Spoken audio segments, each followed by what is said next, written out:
Biblias una vez más, por favor. En la carta del apóstol Pablo a los Hebreos, capítulo 10, versículo 5, donde hemos estado hablando acerca, en la confesión de fe, acerca de la transmisión del pecado, ¿verdad? Ya vimos varias cosas importantes al respecto. Y hoy vamos a leer este versículo, que es el que leímos la semana pasada, para terminar nuestro estudio respecto a la singularidad del cuerpo de Cristo. Ok, si ya están allí, Hebreos capítulo número 10, verso 5. Allí en sus Biblias, allí mantengan la Biblia, donde estaremos.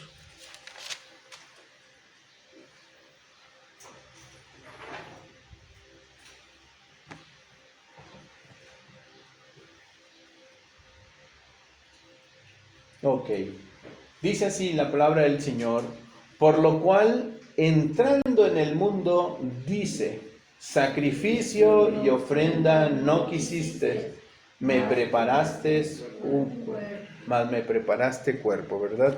Amén. Vamos a dejar ahí la Biblia abierta, vamos a orar a Dios una vez más y vamos a pedirle que Él nos guíe en este tema. Que recuerden, hermanos, quitarse el calzado de sus pies, metafóricamente hablando, porque estamos tocando temas muy santos, ¿sí? Que tienen que ver con la persona de Cristo, con la naturaleza humana de Cristo. La unión hipostática significa, teológicamente hablando, la unión de dos naturalezas en una o en uno solo. Es decir, en uno solo hay dos naturalezas que están allí presentes. Esas dos naturalezas, que lo que en griego es hipóstasis, o sea, hacen un solo ser, formado por o presente en ese solo ser dos naturalezas, una humana y una naturaleza divina. Jesús no es 100% hombre, 100% Dios. Eso es anacrónico, porque si decimos que Jesús es 100% hombre y 100% Dios, tenemos un 200%, lo cual es una cosa bastante inexacta. Lo correcto es que Cristo es verdadero hombre y verdadero Dios. En Cristo Jesús hay una naturaleza verdaderamente humana y hay una naturaleza verdaderamente divina. Ahora, la naturaleza humana de Cristo fue adquirida por Él en el momento de la encarnación. Tan pronto como Él se hizo carne, Él tomó un cuerpo para sí.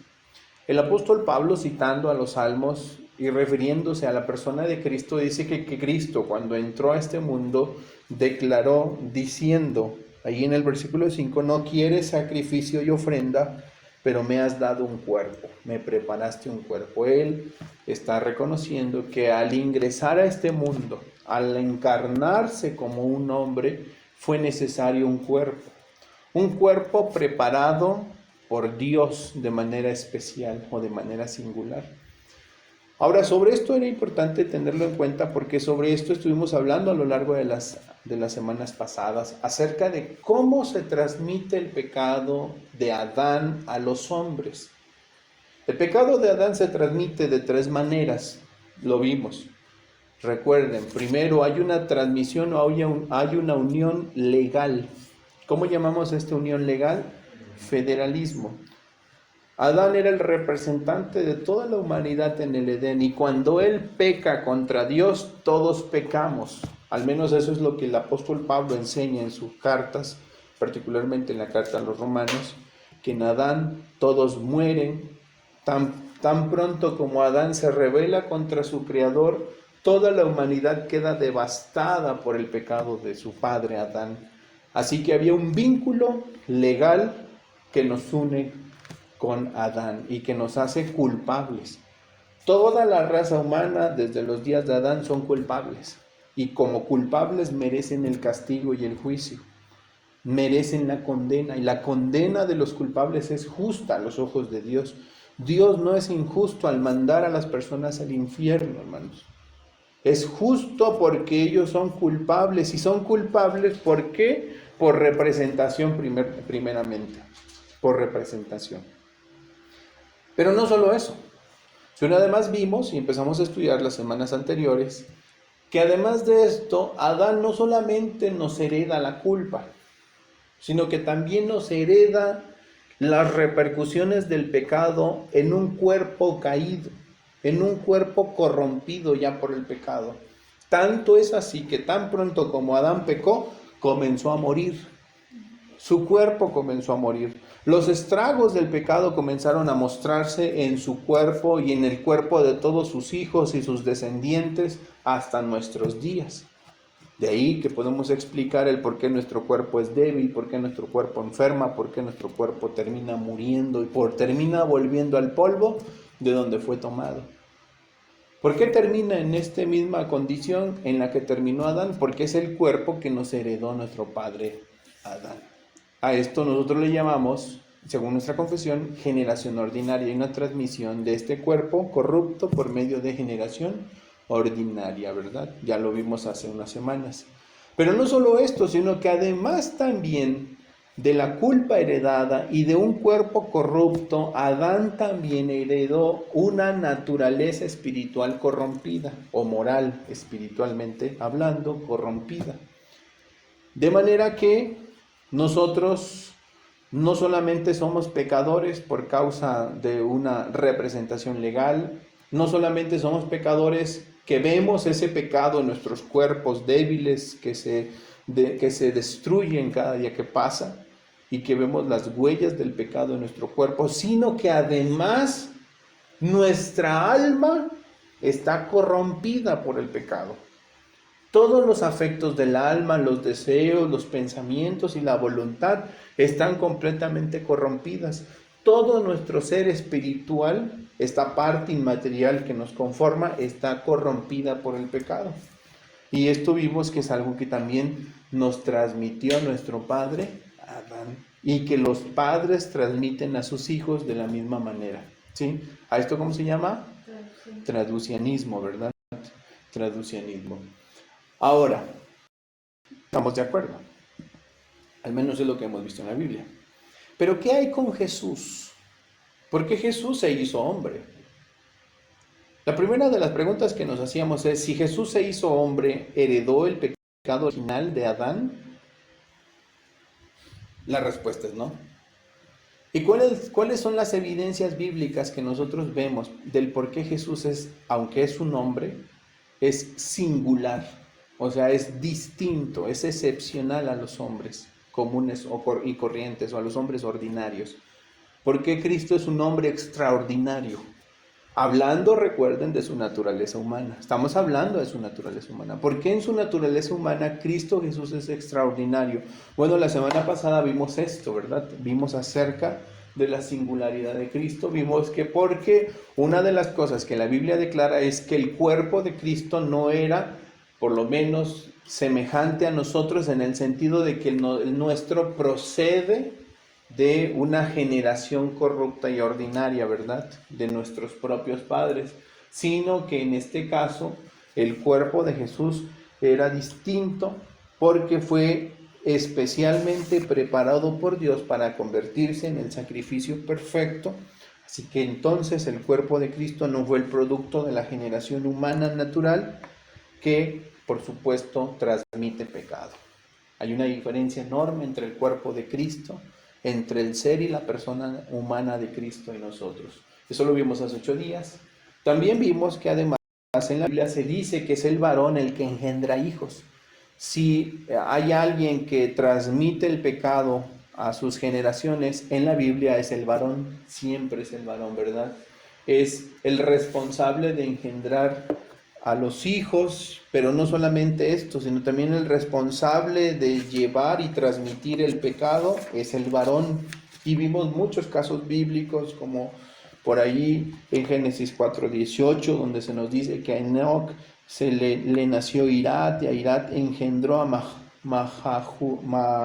Mahujael, y Mahujael engendró a Metusael, y Metusael engendró a Lamec, etcétera, etcétera. Entonces hay una declaración de las Escrituras en donde vemos al hombre siendo quien es el que engendra, el que transmite no solo la vida, sino también la naturaleza pecaminosa, ¿verdad? Y lo mismo sucede con Adán, cuando en Génesis 5, 3 al 4 se nos dice que vivió 130 años y engendró un hijo a su semejanza, ya una semejanza totalmente devastada por el pecado, bueno, etcétera, etcétera. Esto lo vimos ya hace 8 días. También vimos que según las Escrituras, el Señor Jesucristo participó de carne y sangre, pero sin pecado, y eso es algo bien importante de tenerlo en cuenta. Dice Pablo que por cuanto los hijos participaron de carne y sangre, él también participó de lo mismo para destruir por medio de la muerte al que tenía el imperio de la muerte, esto es, al diablo. Entonces, lo que esto significa, por supuesto, es que Cristo comparte nuestra naturaleza humana, esa carne y esta sangre para identificarse con nosotros, pero él es sin pecado. Sin el pecado que afecta a todos los hombres ordinarios, él es sin pecado. A diferencia de todos los descendientes de Adán, su cuerpo no estaba bajo el dominio del pecado, ¿sí? La naturaleza humana de Cristo no estaba bajo el dominio del pecado. ¿Eso qué significa? Que Jesús era completamente distinto a todos nosotros, mis hermanos. Él era impecable. La impecabilidad de Cristo significa que Cristo no tiene pecado alguno. Hay una inocencia, hay una santidad perfecta, como decía Pablo, que no será necesario un sumo sacerdote que fuere inocente y perfecto, ¿verdad? Alejado de los pecadores. Él no era como nosotros. Y yo quiero volver a recapitular un poco eso que decíamos hace 8 días sobre el pecado. A veces nos hacemos a la idea, a la fantasía, de que Cristo sentía las mismas cosas que nosotros sentimos. Cuando nosotros somos tentados a cualquier pecado, a veces pensamos que el no ceder a esa tentación ya nos hace inocentes, pero eso no es cierto. En palabras de Jesús, eso se llama fariseísmo. Los fariseos pensaban que mientras no adulteraran, o sea, mientras no llegaran a la cama de otra mujer que no fuera su esposa, ellos no eran adúlteros. O sea, hasta que no culminaran el pecado sexual. Y Jesús les dice algo bien fuerte. Ustedes han oído, dice Jesús, no adulterarás, mas yo os digo que cualquiera que mira a una mujer y la desea en su corazón, ya adulteró con ella en su corazón. Los fariseos se escandalizaban cuando oyeron eso. Para ellos era suficiente el no caer, diríamos, en la culminación de esos sentimientos malos, el no ceder a esos sentimientos malos. Pero para Jesús, aún lo que había antes de ese ceder, de esa caída, ya era maldad, ya era pecado, ya los hacía adúlteros. La lascivia que había en sus corazones ya los llevaba al adulterio, ya los hacía delante de Dios adúlteros. Los mismos deseos impuros que había en su corazón hacia otra persona que no fuera su mujer, ya los hacía adúlteros, aunque ellos no culminaran el acto. ¿Sí me explico? Muchas veces pensamos que Jesús sentía cosas semejantes a esas. Pero eso no es cierto, hermanos. El alma de Cristo era pura. El cuerpo de Cristo era puro, perfecto, tan diferente a nosotros. Y aunque Él fue tentado en todo, Él fue sin pecado. Él no tenía esta misma corrupción que sí hay en nosotros y que cada tentación lo único que hace es que enfatiza más esa corrupción. Cada tentación a la que nos vemos expuestos.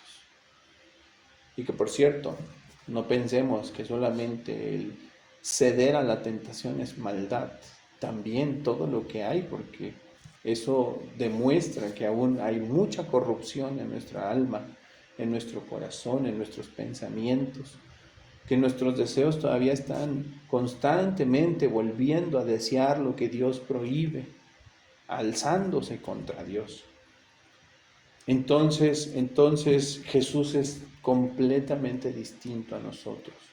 En Él había una verdadera pureza.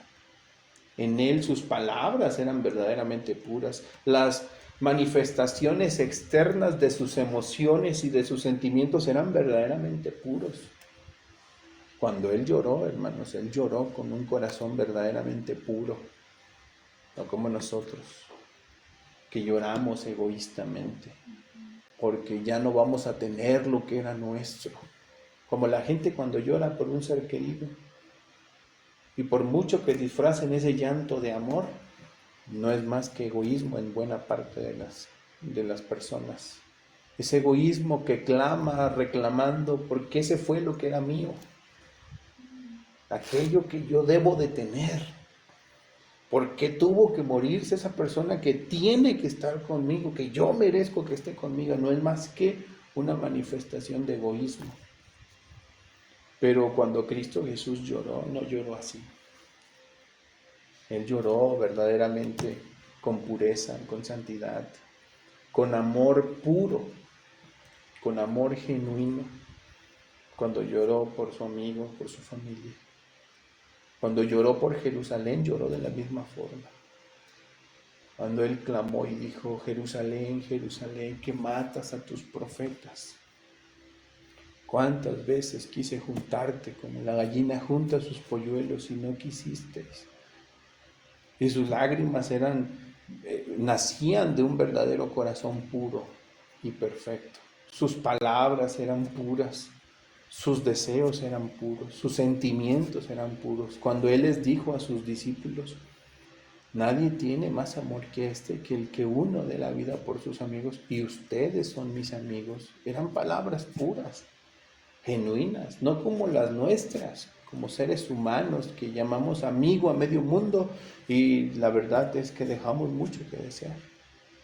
Nuestras acciones muchas veces no muestran esa verdadera empatía, el verdadero amor que debe haber en un corazón puro como el de Jesús.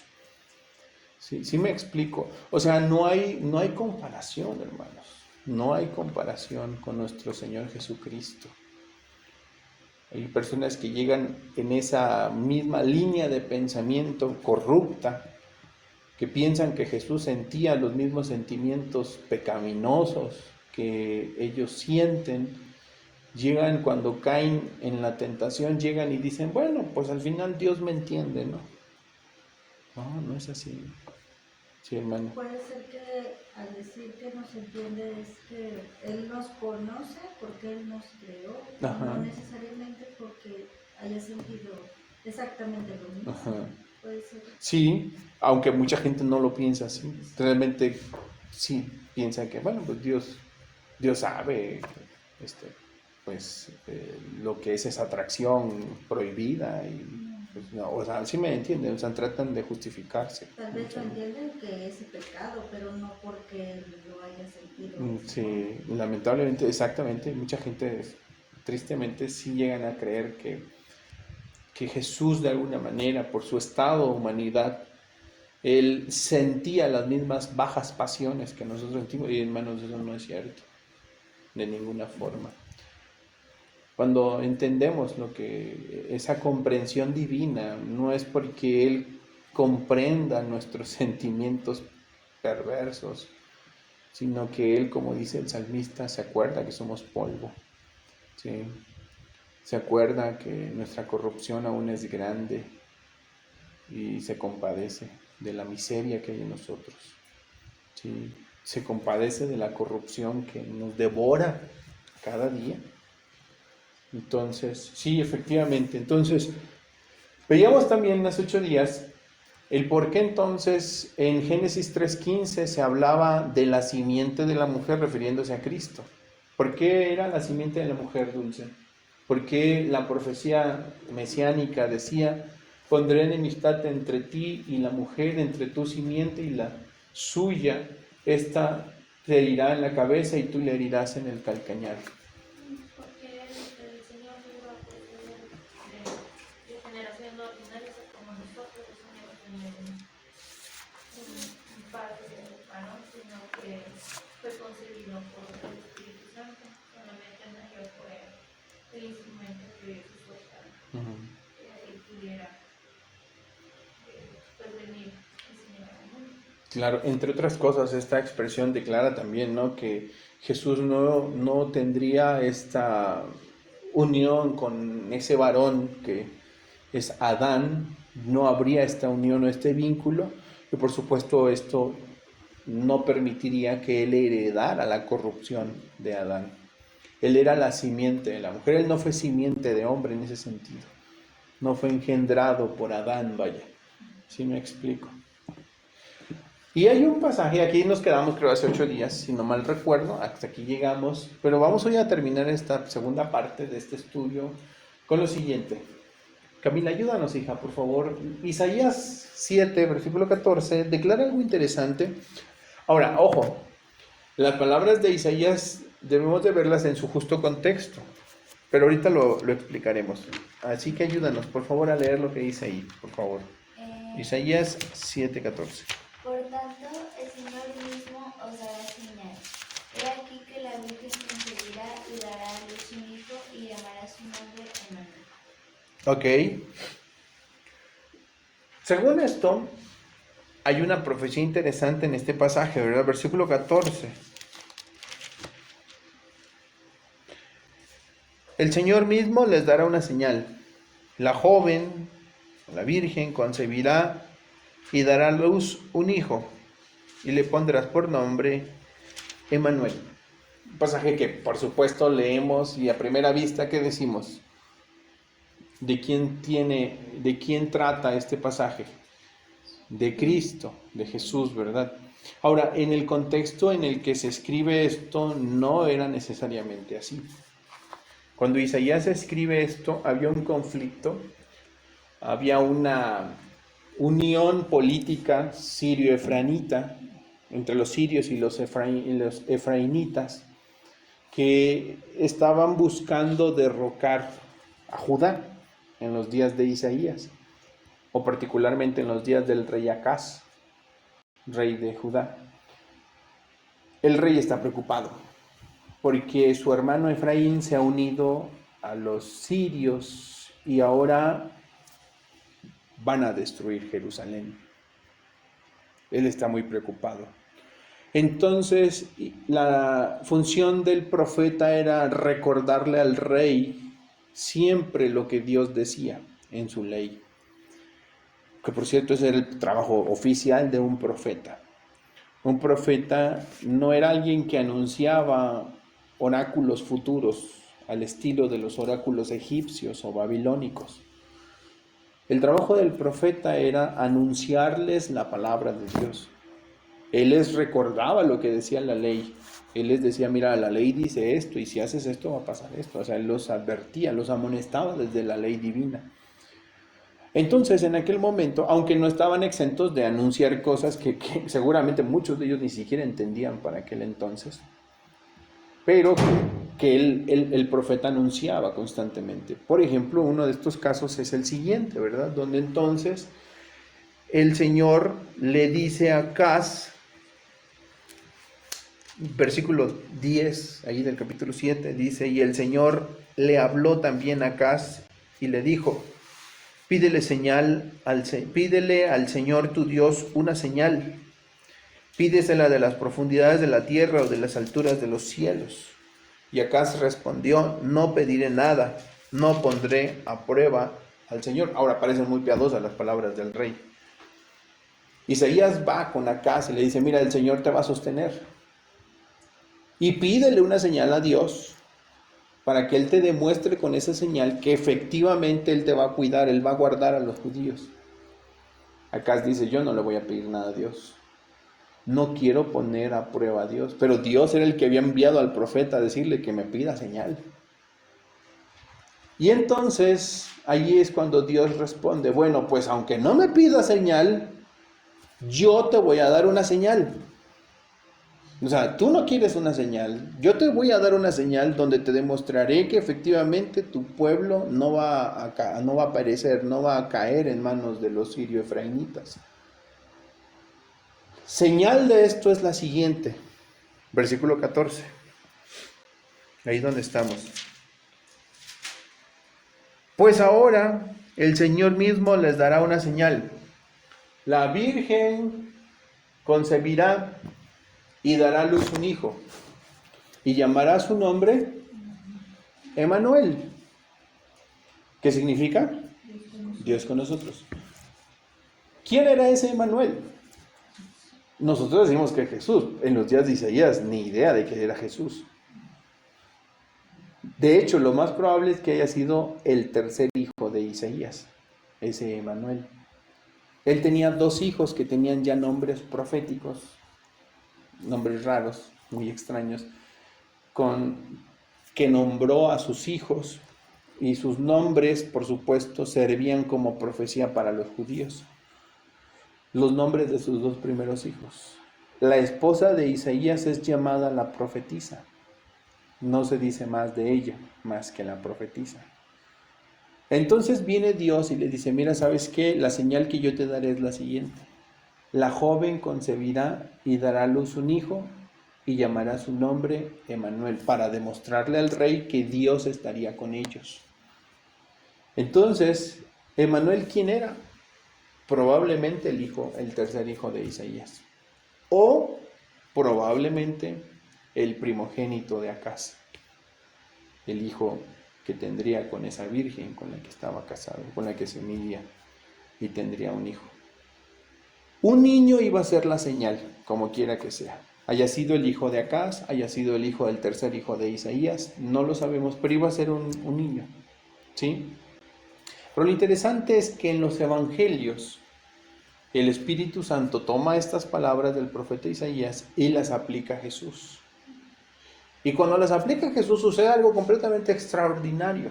Y más cuando lo vemos esas palabras a la luz del tema que estamos viendo nosotros. De cómo no era necesario la intervención de un hombre para que viniera Jesús al mundo. Y dado que el hombre es quien transmite el pecado, Dios tuvo que cuidar a su hijo de todo eso. ¿Sí? Tuvo que guardarlo. Y es ahí donde justamente, según las Escrituras, se cumpliría lo que el Señor Jesucristo, o como el Señor Jesucristo viene al mundo, con la concepción virginal de Cristo, donde literalmente una virgen llamada María daría a luz un hijo, y el nombre de este hijo sería Jesús, porque él salvaría a su pueblo de sus pecados. ¿Sí? Y fue una virgen justamente, una virgen donde literalmente ahora se cumple palabra por palabra lo que Isaías había dicho más o menos unos 7 u 8 siglos atrás. Así que había pasado bastante tiempo hasta que se cumplió la profecía.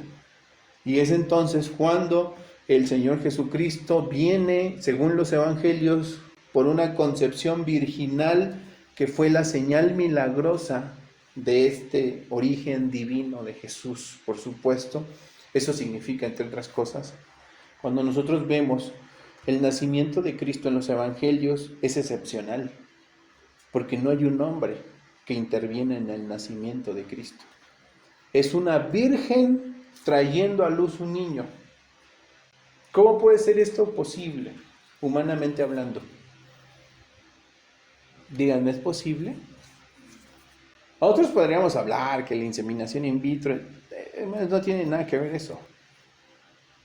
O sea, como quiera que sea, aunque sea la inseminación in vitro, hay la participación de un hombre, porque hay un espermatozoide de un varón que procede físicamente de un varón, así que hay una intervención de un hombre. Pero en el caso de Jesús no es así. En el caso del Señor Jesucristo es algo completamente distinto. Es una virgen que será usada como un vaso en donde sería justamente puesto en su vientre aquel que para Isaías sería el Emanuel, la señal de Dios, de que Él estaría con su pueblo y que justamente se cumple en el Señor Jesucristo. Miren, vayan a sus Biblias a Lucas capítulo 1, versículo 35, por favor. Ya vimos allí al profeta Isaías, pero luego vamos a Lucas, como Lucas, el evangelista, recuerda esta profecía ahora justamente al hablar de Cristo. Y ahorita veremos un poco más ahí en Lucas. Ahorita no se separen de este pasaje porque ahorita lo vamos a leer un poco más. Lucas 1, versículo 35. Y ahorita vamos a ver un poco más esto. Solo quiero que veamos cómo se nos dice de esta manera en las Escrituras. En Lucas 1, versículo 35 dice: el ángel le respondió: el Espíritu Santo vendrá sobre ti, y el poder del Altísimo te cubrirá con su sombra. Por eso el santo ser que nacerá será llamado Hijo de Dios. Ahora noten cómo el ángel está respondiendo una pregunta que ahorita veremos un poquito más adelante. Lo que quiero que veamos en esta primera parte, o en este punto en el que nos encontramos, es que se trataba de una virgen, de una mujer cuya condición moral y sexual era completamente pura. O sea, desde el punto de vista sexual. ¿Sí me explico? Físicamente hablando, era inmaculada en ese sentido. Físicamente hablando. ¿Sí? O sea, había pureza en ese sentido en su cuerpo. Y a esa mujer la tomó Dios para traer al mundo a su hijo sin la participación de un varón. Por eso es que Cristo Jesús, aunque tiene una naturaleza humana semejante a la nuestra, es extraordinario en ese sentido. Por eso es que se anuncia en la profecía de Isaías que el vaso que sería usado para traer a este niño al mundo, pues obviamente sería una mujer. Mujer que ahora sabemos que se llamaba María, ¿sí? Y que esta mujer sería el vaso utilizado por Dios para traer a su hijo al mundo, ¿correcto? Ok, ahora, justo en esto mismo, un poquito más adelante, ahorita vamos a quedarnos, también de ahí se puede explicar cómo es que la Biblia declara que es el Espíritu Santo el que vendrá sobre ella. Ahí donde estamos, versículos 34 y 35, Lucas 1. ¿Alguien quiere leerlo? Lucas 1, 34 y 35. Entonces María dijo al ángel: ¿cómo será esto? Pues no conozco varón.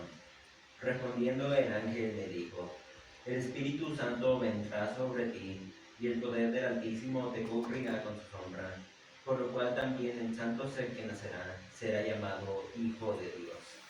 Ahora, Obed, cuando Lucas nos describe estos sucesos, estos son sucesos que van más allá de una escena navideña, ¿sí? Por supuesto, es muy linda la escena, evidentemente, pero van más allá. La explicación del ángel a María tiene que ver con este tema que estamos hablando, ¿verdad? De la transmisión del pecado. ¿En qué sentido? En que él no iba a nacer de voluntad de varón, no iba a heredar esa condición pecaminosa, porque iba a ser engendrado del Espíritu Santo. Iba a ser un nacimiento sobrenatural. Exacto. Hay una acción divina en el nacimiento de Cristo que lo hace muy excepcional. O sea, hermanos, Él no es un hombre ordinario. Es un hombre. Verdadero hombre, pero extraordinario. Y desde su nacimiento se deja ver la diferencia enorme que hay entre nosotros y el Señor Jesucristo. En nosotros tuvo que haber necesariamente la intervención de un varón para que pudiéramos venir a la luz. Y llámenle como le llamen, llámenle Abraham, llámenle Moisés, llámenle cualquier héroe de la fe que ustedes quieran poner delante de nosotros. Era necesaria la intervención de un varón, y al haber la intervención de un varón, ese ser, ese hombre era un pecador. y un pecador que necesitaba la redención de Cristo. Pero cuando la Biblia enfoca a Cristo, al nacimiento de Cristo, lo muestra completamente distinto a nosotros. Por eso es que ese ser era santo. Como le dice el ángel, ese ser santo que nacerá será llamado Hijo de Dios. No era uno como nosotros, era semejante a nosotros en ese sentido, pero no uno como nosotros en el sentido de que heredaba la misma culpa y la pecaminosidad que hay en nosotros. Eso no pasó en Cristo Jesús. Y Dios el Padre lo guardó de eso. Dios el Padre previó todas estas cosas para que no pasara. Incluso desde siglos antes de que Cristo naciera, ya Dios había declarado cómo sería. ¿Cómo sería con una virgen? ¿Sí me explico? Lo que no le dijo a Isaías, que esa virgen daría a luz un hijo llamado Emmanuel, por la obra del Espíritu Santo. Algo que sí los evangelistas ya nos declararon, que fue engendrado por el Espíritu Santo. ¿Sí? Eso es algo importante. Entonces, la intervención directa del Espíritu de Dios en la concepción de Jesús garantizó varias cosas: que su cuerpo y su alma fueran santos y sin mancha. Eso garantizó que Él, al engendrar al Señor Jesús en el vientre de María, el cuerpo y el alma de Cristo fueran santos y sin mancha. ¿Qué significa esto? Que el cuerpo de Cristo, todo el ser, la parte humana, la naturaleza humana de Cristo, no estaba sujeta a la corrupción heredada de Adán, sino Él era, como también dice otro profeta, una nueva creación. Algo completamente distinto. En Cristo Jesús había santidad y pureza perfecta. Una distinción grande. Cuando un niño nace, cualquier ser humano, yo sé que nosotros que tenemos hijos los vemos chiquititos y los vemos, a menudo los describimos como inocentes, ¿verdad? Qué inocente es este niño, mira que... Pero la Biblia declara que es inocente. No, la Biblia declara que ya hay pecado en él y que su condición por el solo hecho de ser humano, de ser un hombre, ya es pecador. Por eso es que David en el Salmo 51 decía, en pecado me concibió mi madre, porque él aún se veía conscientemente en un estado de pecado, aún desde el momento más inocente, diríamos, más... ¿cuál sería otra descripción, otro adjetivo? En el momento más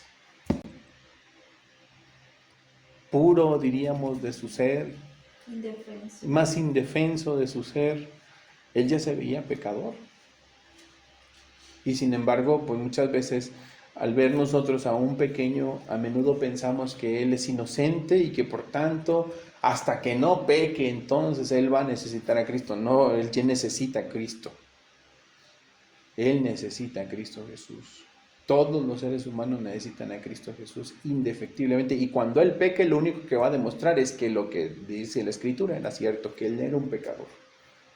Así que tan pronto como Él pueda pecar, va a pecar. ¿Y por qué va a pecar? Porque Él es naturalmente un pecador. O sea, un pecador por naturaleza. ¿Sí me explico? Y lo único que va a hacer su pecado es demostrar externamente lo que hay en su alma. Pecado. Pero cuando hablamos de Jesús no pasa eso. En la persona de Cristo hay algo completamente distinto. Dios lo guardó de toda esa corrupción. ¿Con qué fin? Piensen un poco.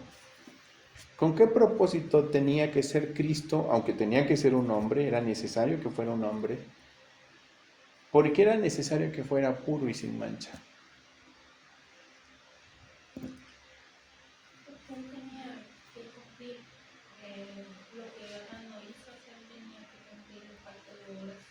Para poder salvarnos a nosotros de nuestros pecados y así, pues, con esto brindarnos todas las promesas. Ok.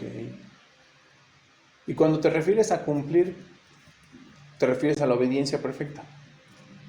Y a la las demandas de la ley. Pero aparte era necesario que él fuera santo. ¿Por qué? Porque, pues si no, Dios no lo iba a aceptar. Por el sacrificio que él ofrecería al Padre. El sacrificio de Cristo tendría que ser santo y perfecto. Para satisfacer la ira de Dios. Sí, exactamente. De ahí que ningún ser humano puede satisfacer las demandas de justicia divina. ¿Por qué tiene que ser perfecto? Porque tendrían que ser perfectas exactamente, en cuerpo y en alma. Algo que ningún ser humano tiene. Solo uno pudo tenerla y no lo hizo. Fue Adán. ¿Sí? Y por eso fue necesario, como dice Pablo, el segundo Adán, que es Cristo el Señor. Por eso fue necesario el segundo Adán, que sí cumpliera y que fuera santo y puro y perfecto para cumplir y satisfacer con su obra todas las demandas de la justicia divina. Así que era necesario que él fuera puro y santo. No solo él fue puro, fue necesario que él fuera puro. De otra manera, hermanos, cuando nosotros pensamos que Cristo tal vez sentía las mismas pasiones que nosotros, eso ya lo incapacitaría para poder cumplir con las demandas de la ley. O sea, esa es una aberración tremenda. Él ya no podría cumplir. Si él hubiera sentido las pasiones que sentimos nosotros en nuestro estado caído en el que nos encontramos, no sería un sacrificio perfecto. No habría sido el sacrificio perfecto. ¿Sí me explico? Y por esa razón es que ninguno tampoco puede, ni María misma, como insisten tanto los romanistas, ¿verdad? Ni siquiera María, que hay una, es inmaculada, pero ya no en términos físicos nada más, ¿verdad? Y previos a la encarnación de Cristo, sino ya en todos los sentidos, en términos espirituales, morales y en su cuerpo también, ¿verdad? No.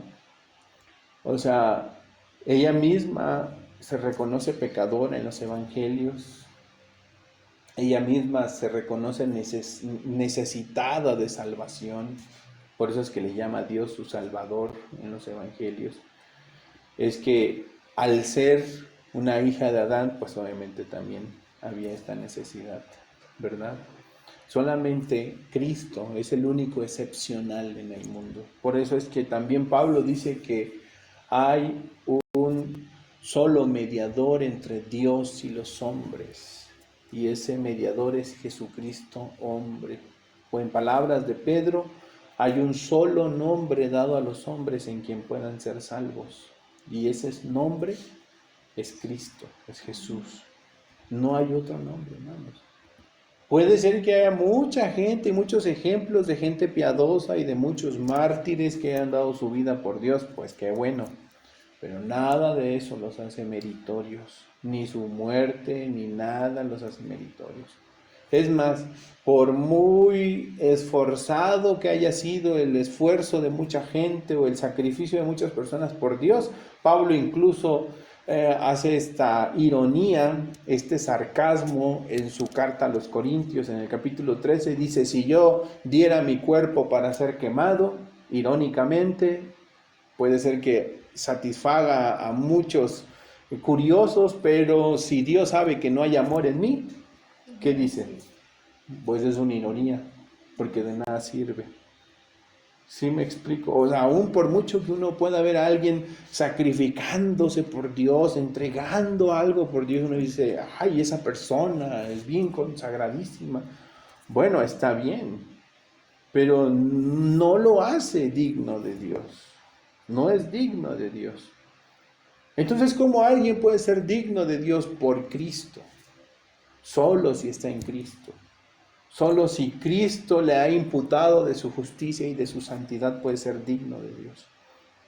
Pero si no hay esta imputación de justicia y santidad, o sea, si Cristo no le ha puesto su justicia y su santidad, no le ha revestido de justicia y santidad a ese hombre, no es digno de Dios. Por mucho que se haya metido a un convento allí a vivir y morir en pobreza, ¿sí? Que traiga sus ropas harapientas, rotas, y porque ama tanto a Dios y hizo voto de silencio y ya no le habla a nadie, ¿no? Voto de pobreza y no sé cuántas cosas más. Por más que viva entre las ratas y las cucarachas o en un lugar sucio para poder demostrar su verdadera piedad y siempre esté allí rezando u orando o flagelándose el cuerpo, hermanos, no es suficiente. No es suficiente. Nada de eso es suficiente. Solamente hay un sacrificio digno. Y ese sacrificio digno es el sacrificio de Cristo. Y por eso es que todas estas características peculiares tenían que estar en Cristo. Un cuerpo y un alma santa y perfecta era necesario.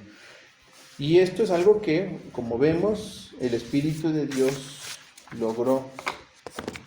Por eso también se nos dice en la Escritura, ya casi para concluir, que Él es el segundo Adán. Hermano, ayúdanos, por favor. ¿Cómo ves, Rodrigo?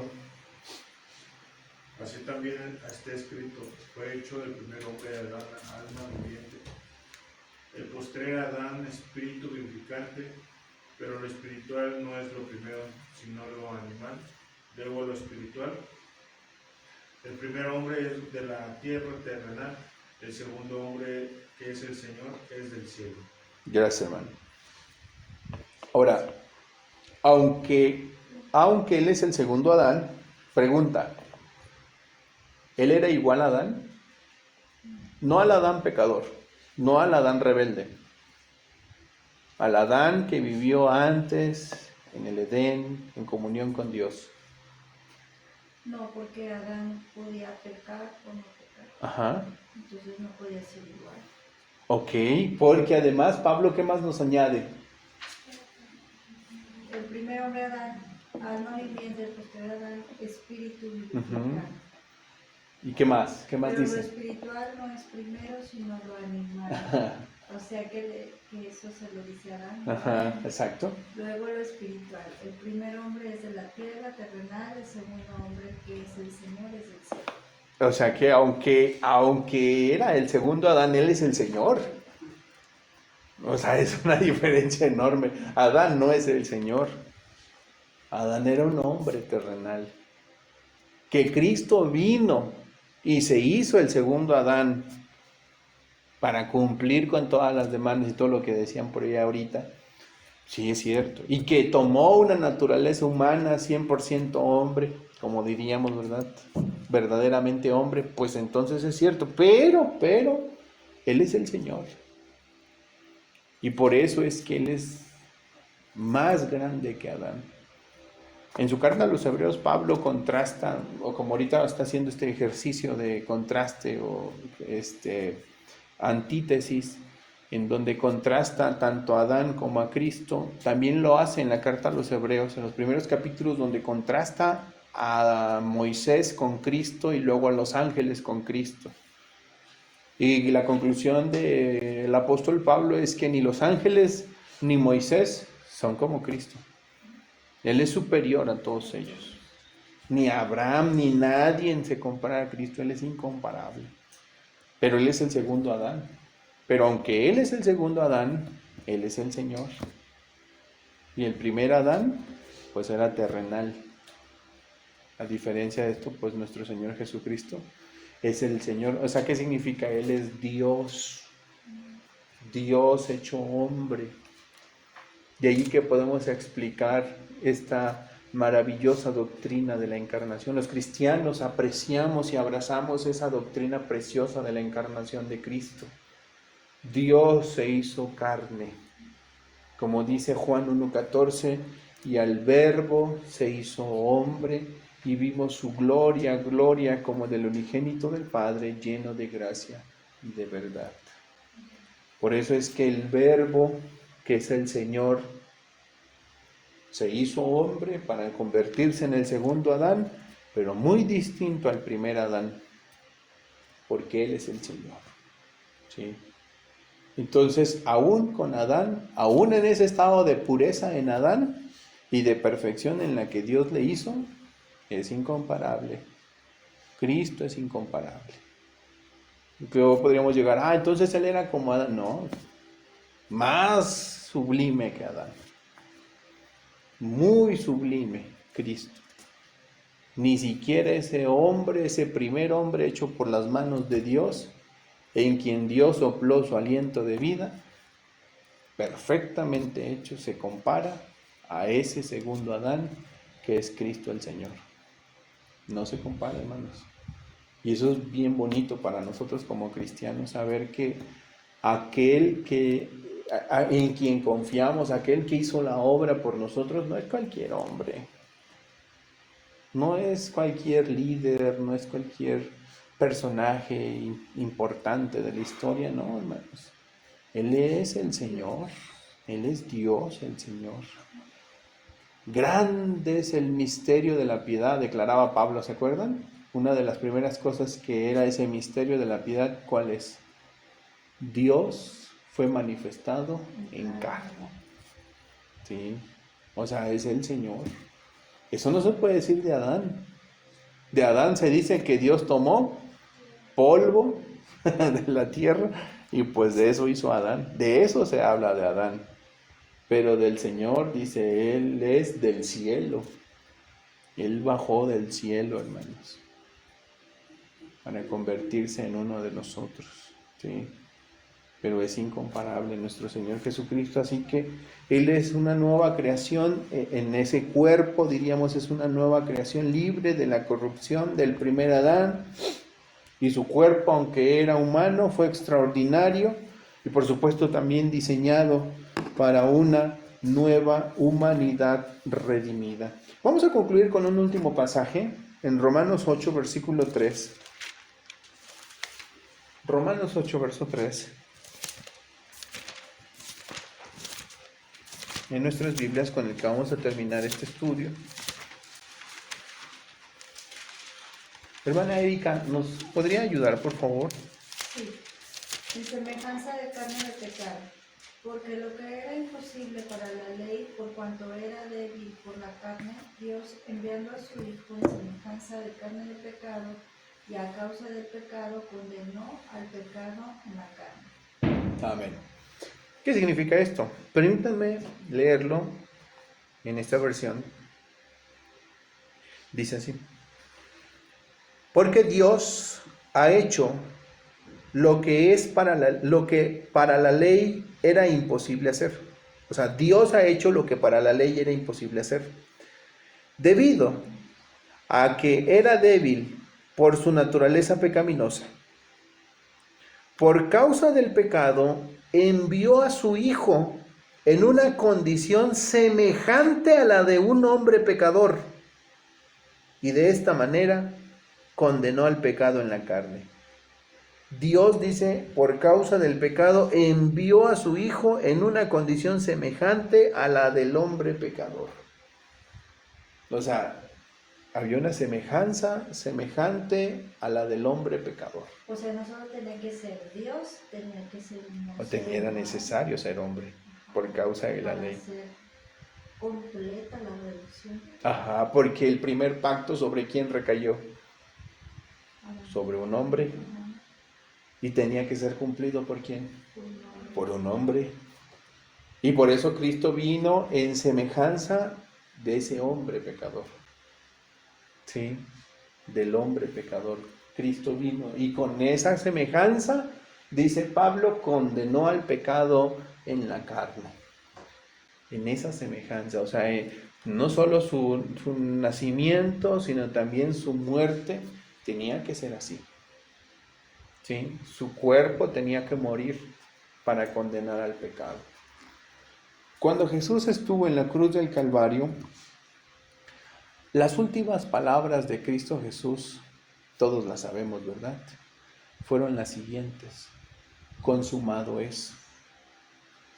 Estas palabras, que son recabadas por el apóstol Juan, declaran justamente que en ese momento todo el plan de redención, o por lo menos hasta la implicación de la muerte de Cristo, de su expiación, allí terminaba. Allí estaba cumpliéndose en ese momento todas estipulaciones del pacto eterno de redención hecho por Dios en la Trinidad, en la eternidad pasada, que implicaría, entre otras cosas, que uno, es decir, el Hijo, viniera al mundo y entregara su vida por sus escogidos. Y en ese momento, cuando Cristo clama, consumado es, justamente está dando por terminada esa obra expiatoria, ¿sí? Y lo hace en la carne, en semejanza de un hombre pecador. De hecho, la conciencia que tuvieron aquellos que le entregaron era la de que aquel que moría en esa cruz, ¿quién era? Un pecador más. No es verdad que ellos se burlaban de Cristo haciendo mofa de ello. Si en verdad eres hijo de Dios, baja de esa cruz y te creeremos. A otro salvó, sálvese a sí mismo. Clamando con burla, pensando que no se trataba más de otro charlatán, otro farsante, otro pecador más que al final estaba recibiendo su merecido.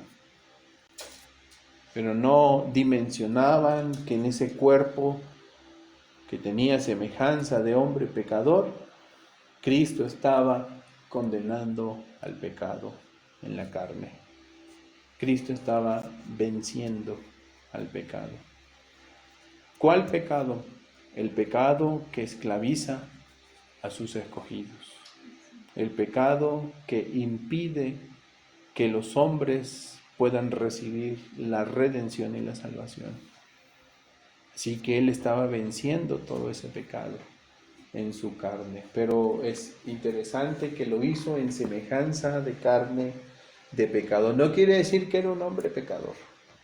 No era Cristo un hombre pecador. Cristo era puro, santo y sin mancha. ¿Sí? Que su semejanza fuera como la nuestra, pues sí, porque era un hombre, era verdaderamente hombre. Pero libre de todo pecado, ¿sí? Así que Cristo Jesús vino al mundo en semejanza de carne de pecado, es decir, con un cuerpo humano, pero sin la contaminación del pecado original, y esto fue posible, como vimos hace unos momentos, debido a la concepción divina y a la naturaleza única que Él tiene como Hijo de Dios. Así que con esto estamos viendo cómo finalmente pues las Escrituras demuestran que el cuerpo de Cristo, la naturaleza humana de Cristo, no es como la de los hombres ordinarios. 4 cosas importantes, recuerden. Primero, fue preparado su cuerpo por Dios. Hebreos 10:5. ¿Para qué fue preparado por Dios? Para hacer el sacrificio perfecto. Segundo, fue formado sobrenaturalmente sin el pecado original. De ahí que Isaías 7:14 dice, la Virgen concebirá y dará a luz un hijo. O Lucas 1:35 nos dice que el Espíritu Santo vendrá sobre María y le haría sombra, y entonces el santo ser que nacería sería llamado Hijo de Dios. Pero además de esto, también nos recuerda que Cristo es el instrumento, más bien su cuerpo era este instrumento de redención.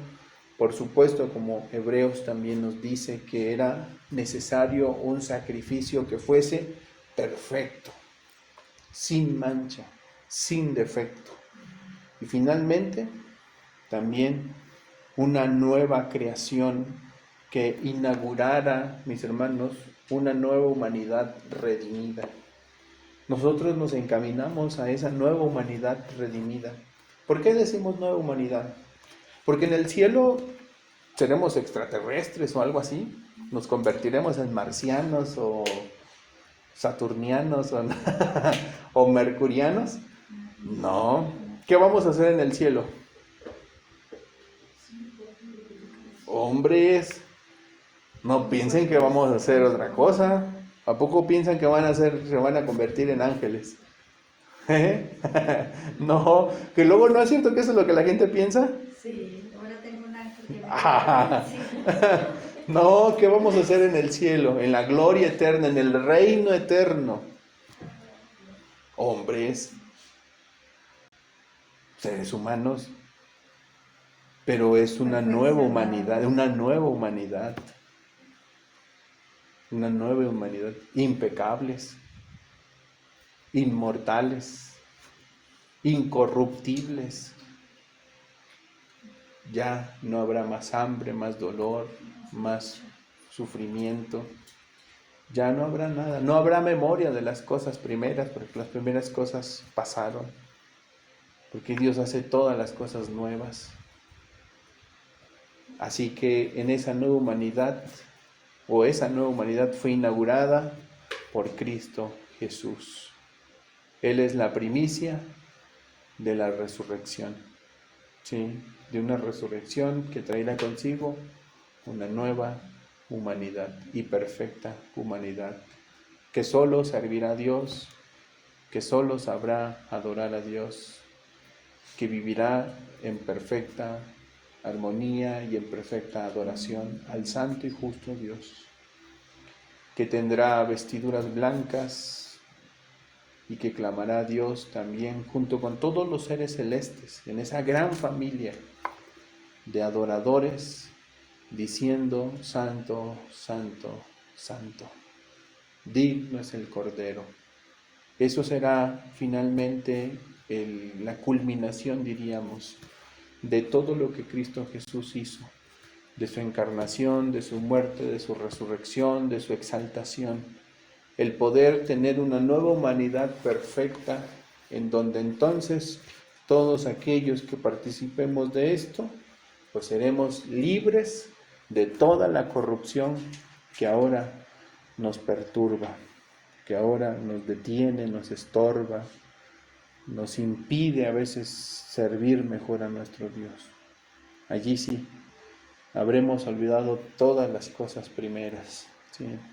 Que Dios nos ayude, hermanos. Entonces, solo una pequeña pregunta. Cuando hablamos de los hombres, ¿hablamos de personas pecadoras, hermana? Sí. ¿Por qué? Porque es lo que Adán nos transmitió desde que él cayó, no solo legalmente, sino físicamente y por transmisión, ¿verdad?, espiritual a través de generación ordinaria. Ok, exacto. ¿Y cuando hablamos de Cristo? No, él no fue concebido igual que los hombres, entonces él es concebido por la obra del Espíritu Santo en María y por eso no tiene nuestra misma naturaleza caída. Ok, exactamente. Entonces, en conclusión diríamos, Él es singular. ¿Sí? Hay una singularidad en el Señor Jesucristo.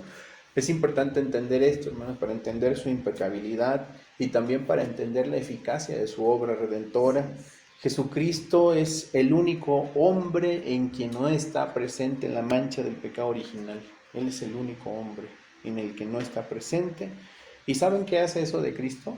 El Salvador perfecto y el Cordero sin mancha. ¿Se acuerdan a Juan?